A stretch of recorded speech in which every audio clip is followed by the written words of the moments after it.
Hello everyone, this is Carlos with House of Tennis, and in this video I will break down the two-handed backhand in 6 simple steps. The technique of the backhand can be accomplished if we have the right technical strategies and we practice the right step consistently.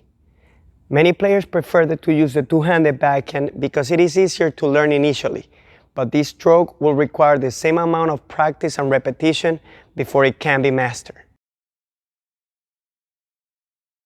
The first step is the ready position. For the ready position, you want the dominant hand at the bottom, holding the racket with the grip that you use for your forehand. Also put your non-dominant hand at the neck of the racket with the tip of the racket facing up and your elbows out and in front. Then do a nice split step when your opponent makes contact with the ball. As soon as you recognize that the ball goes to your backhand, then the non-dominant hand that is at the neck of the racket slides down to the top of the grip and changes the grip position from the forehand to the backhand grip. The second step is the grip.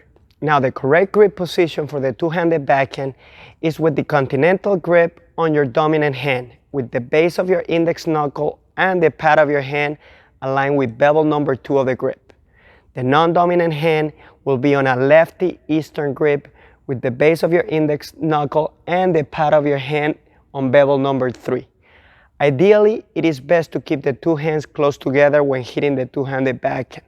However, a player like David Ferrer have a bit of a gap in between the hands and happens to be very successful with it. Now the third step for the backhand is the turn. Now as soon as you recognize that the incoming ball goes to your backhand, prepare by getting your shoulders and hips turned to the side while adjusting the correct backhand grip position. You want to turn enough so that you have to look over your dominant shoulder at the incoming ball. At this point, your body weight should be on your back leg with your knees slightly bent and your upper body nice and balanced. The height of the racket as you turn could vary. Players like Del Potro, Serena, and Nishikori turn with the racket a little higher.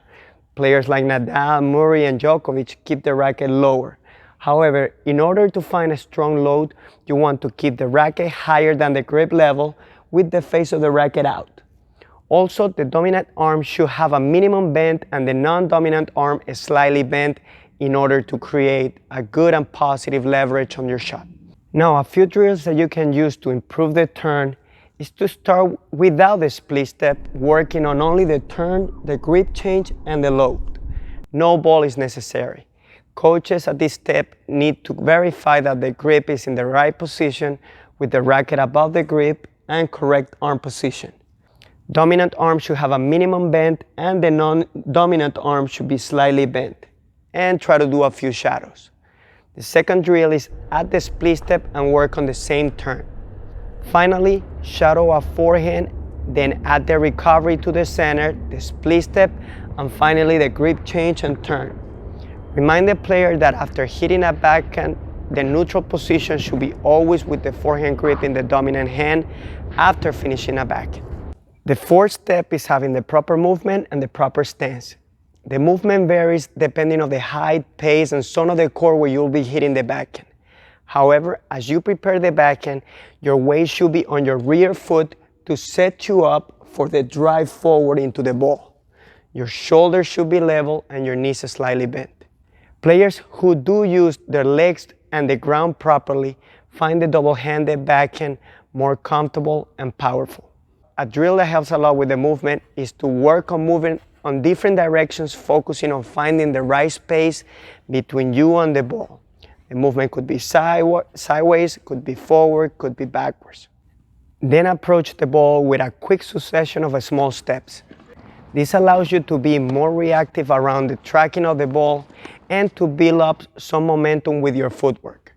Now, when hitting the backhand with a closed stance, you rotate your hips and shoulders pointing to the direction of the ball, and the body rotation on the backhand happens naturally, since the back hip follows the momentum of the shot. For the open stance, plant your outside foot almost behind the ball, then rotate the trunk and extend the racket as you make contact in front of your body. You should use the closed stance as a default stance for the two-handed backhand.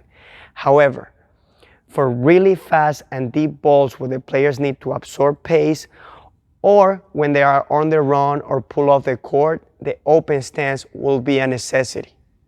A good drill that you can do to improve your stance is have the player hitting balls at a comfortable distance to the side, working on a closed stance. Also, have the player work on the run or pull wide so that you can work on an open stance while focusing on retaining the balance and posture.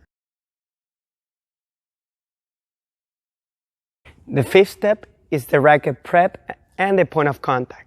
The racket takeback should be positioned with the racket head low, and you can add a slight loop in order to get the racket head below the ball prior to the contact.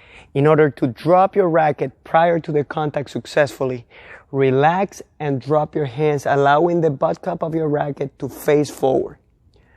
Avoid holding the racket too tight and keep your shoulders nice and relaxed. Finally, to produce a successful contact, uncoil your shoulders and meet the ball out and in front. At contact, all your energy from your legs, shoulders, and arms should be driving forward and through the ball towards the target. The key to a successful two-handed backhand is engaging your non-dominant hand to swing through the ball. Think of the non-dominant or top hand of the stroke as the driver and the bottom hand as the passenger. If you are right-handed, practice hitting lefty forehands with your hand placed on the top of the grip as you would when hitting a two-handed backhand. Alternate hitting lefty forehands and two-handed backhands to feel how your non-dominant hand can help drive the two-handed backhand. The sixth step and last step is the follow-through and finish. The racket should end up over your non-dominant shoulder with your elbows high and extended with the butt cap of the racket facing out. Notice that at the start of the swing, you were looking over your dominant shoulder, and at the end of the swing, you're looking over your non-dominant shoulder. When you plant your outside foot, you'll push off of it and recover with a shuffle or with a crossover step, depending where you are on the court and the trajectory of your opponent's next shot.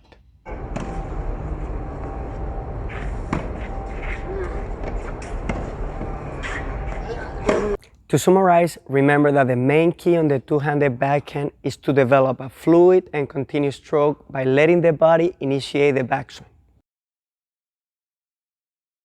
Your hands and racket should do minimum work in the takeback. The only role of the hands and the arms is to guide the racket back in a compact and simple motion with the correct grip.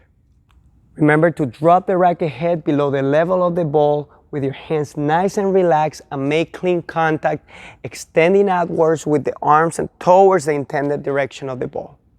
Finally, transfer the weight forward and finish at nice and high while keeping the proper distance between you and the ball.